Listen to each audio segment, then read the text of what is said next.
Hare Rama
So we're reading from Srimad Bhagavatam, Canto 7, Chapter 11, entitled The Perfect Society for Social Classes, and we're doing text 33 and 34. Om Namo Bhagavate Vasudevaya. Om Namo Bhagavate Vasudevaya. Om Namo Bhagavate Vasudevaya. Om Namo Bhagavate Vasudevaya. Om Namo Bhagavate Vasudevaya. Om Namo Bhagavate Vasudevaya. I just read the first verse and we'll do the second one together? Or would you prefer that we do all of them, not both of them? Okay, Whatever you decide. Okay, I'll read the first one. Upyamanam muhu kshetram swayam nirviryam ryatham iyat nakalpate puna sukchai uptam dijam chanashyati. So, please repeat after me. Evam kamasayam chittam. Evam kamasayam chittam. Evam kamasayam chittam. Evam kamasayam chittam. Kamamam atisevaya. Kamanam atisevaya. Kamamam atisevaya. Kamanam atisevaya. Virajeta yatha rajan. Virajeta yatha rajan. Virajeta yatha rajan. Virajeta yatha rajan. Agnivat kama bindubi. Agnivat kama bindubi. Agnivat kama bindubi. Agnivat kama bindubi. Evam kamasayam chittam. Evam kamasayam chittam. Kamanam atisevaya. Kamanam atisevaya. Virajeta yatha rajan. Virajeta yatha rajan. Agnivat kama bindubi. Agnivat kama bindubi. Evam kamasayam chittam. Evam kamasayam chittam. Kamanam atisevaya. Kamanam atisevaya. Virajeta yatha rajan. Virajeta yatha rajan. Agnivat kama bindubi. Agnivat kama bindubi. Evam kamasayam chittam. Evam kamasayam chittam. Kamanam atisevaya. Kamanam atisevaya. Virajeta yatha rajan. Virajeta yatha rajan. Agnivat kama bindubi. Agnivat kama bindubi. Evam kamasayam chittam. Evam kamasayam chittam. Kamanam atisevaya. Kamanam atisevaya. Virajeta yatha rajan. Virajeta yatha rajan. Agnivat kama bindubi. Agnivat kama bindubi. Evam kamasayam chittam. Evam kamasayam chittam. Kamanam atisevaya. Kamanam atisevaya. Virajeta yatha rajan. Virajeta yatha rajan. Agnivat kama bindubi. Upyamanam. Upyamanam. Being cultivated. Being cultivated. Muhu. Muhu. Again and again. again and again. Kshetram, Kshetram, a field. a field. Swayam, itself. Nirviryatam, Nirviryatam, barrenness. barrenness. Iyat, may contain. Obtain. Na kalpate, Nakalpate is not suitable. is not suitable. Punaha, again. Suchai, Sujai, for growing further harvest. for growing further harvest. Uktam, sown. Bijam, Bijam, the seed. Cha, and Nashyati, is spoiled. Evam, in this way. Kamashayam, full of lusty desires. Chittam, the core of the heart.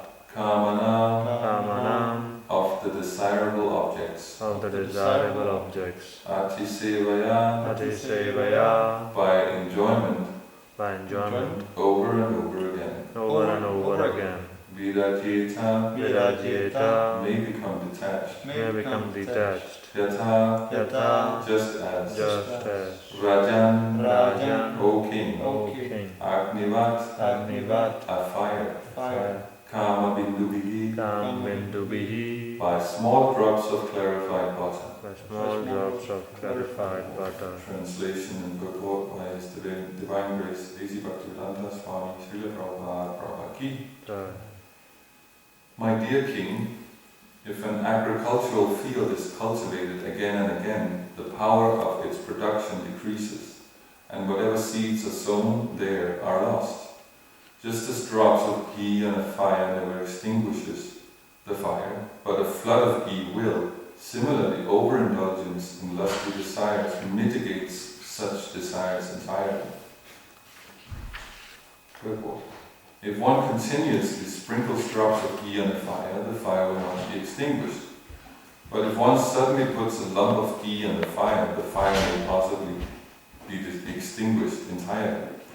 Similarly, those who are too sinful and have thus been born in the lower classes are allowed to enjoy sinful activities fully, for thus there is a chance that these activities will become detestable to them, and they will get the opportunity to become purified. Om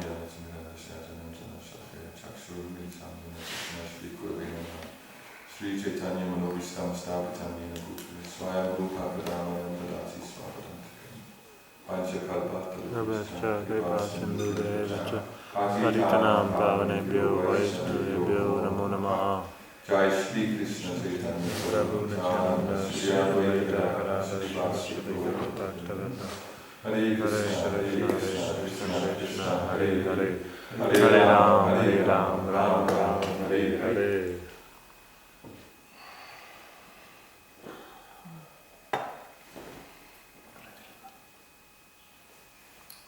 So, this is good news for us,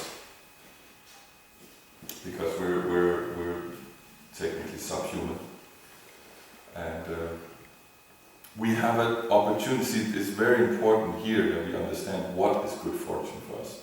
Not that we can enjoy sinful activities. That's not good for. It seems like, hey, let's enjoy.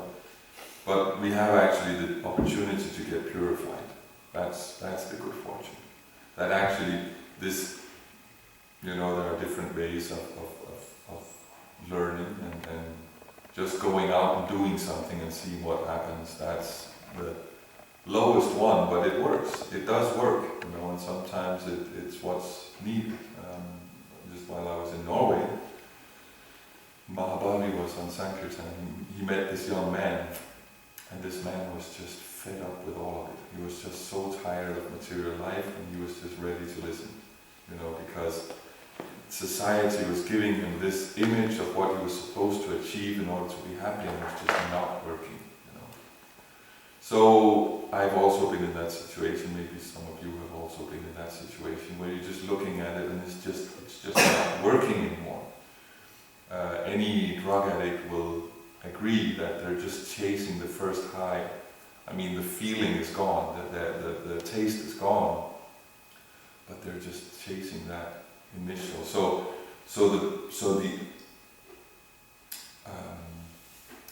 The thing to also know here is that we need an alternative. One thing is, okay, you get purified, the taste disappears, but why is the drug addict still doing drugs? Because he doesn't have an alternative, he doesn't know where to turn otherwise. And that's the disease of the Western world, is that we've surrounded ourselves with different opportunities for sense enjoyment. Here it says, let's see, if an agricultural field is cultivated again and again, the power of its production decreases and whatever seeds sown there are lost. So that means if you sow wheat at the same field year after year after year after year, your crops will go down year by year because you will deplete the nourishment in the soil, right? But what we're doing here in the West is we're planting wheat one year, and then the next year we're planting potatoes, and then the next year we're planting so we have all these varieties of sense gratifications in the West. So that keeps us going. And we will see, if you know, I mean, we have a farmer among us, he will also know that if you keep moving around the crops, you won't actually deplete the soil, isn't it true? And indigenous people are very expert at moving and planting in such a way that you keep the soil fertile. This is a typical thing for factory farming, that you miss this point. But in the same way with our material attachments, is that we've arranged it in such a way that we can keep the variety is so great that we can keep moving around, and it doesn't actually deplete, it doesn't actually purify us. So that's a big problem. That's why there's so much trouble going on out there, because people are not waking up. Even those who say wake up, like sometimes on Facebook or on the internet you have these websites that people should wake up, or sometimes you have a revolution, this political party, that political party, it's all the same. We need to wake up, people need to wake up. But what do they do then? What is that? They write the article and then what? What does that mean, wake up? How do you wake up? They don't know. They don't know. So you have a revolution like the Orange Revolution in Ukraine. It was amazing. Everybody was fired up. It's the people taking over. It's the soft revolution. It's not violent at all. It's just great. The people are doing it, for the people. And how does Ukraine look today?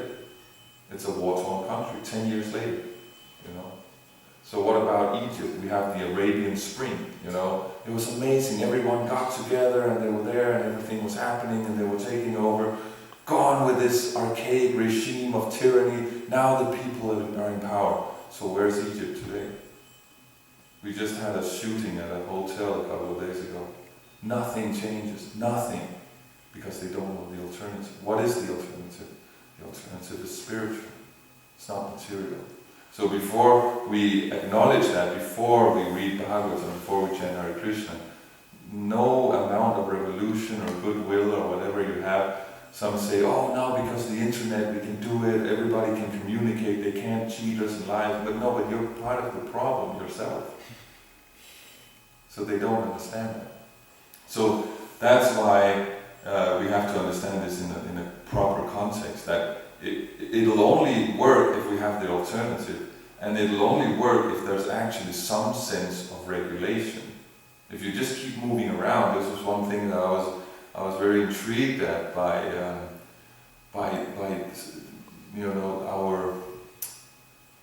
our healthcare system, like the healthcare system and also the psychiatric system. That basically what they're doing is they're making people into good consumers again. The problem is, okay, one thing is they don't feel so good, but the problem is they're not consuming, so we have to fix them up so they can keep consuming, but that's what gets them in there in the first place. So we don't have the answer, so we just keep moving the problem around and looking at it from a different angle. It's the same problem we're dealing with. So of course we have to the perfect society, that's the chapter, so we have to establish one ashram in order to actually, for this purification to actually take place. That's why Prabhupada said we are creating a society of brahmanas. It doesn't mean It doesn't mean that everyone has to become a Brahmin. No society is going to work like that. I mean, not in this age. No, it just means that we're supposed to be aiding the Brahmins in performing their duty, because then they will create the facility, or not the facility. The Kshatriyas will create the facility, but the Brahmanas will guide the Kshatriyas in such a way that it will be able to function. And then the Vaishyas will have the protection and the order so that they can do business, and then the Sudras will assist the whole thing. And it can work out. And then you have this system where you can actually purify yourself, where there's actually things are regulated. So, because everybody pretty much knows that there's something wrong. You know, all young people want to rebel.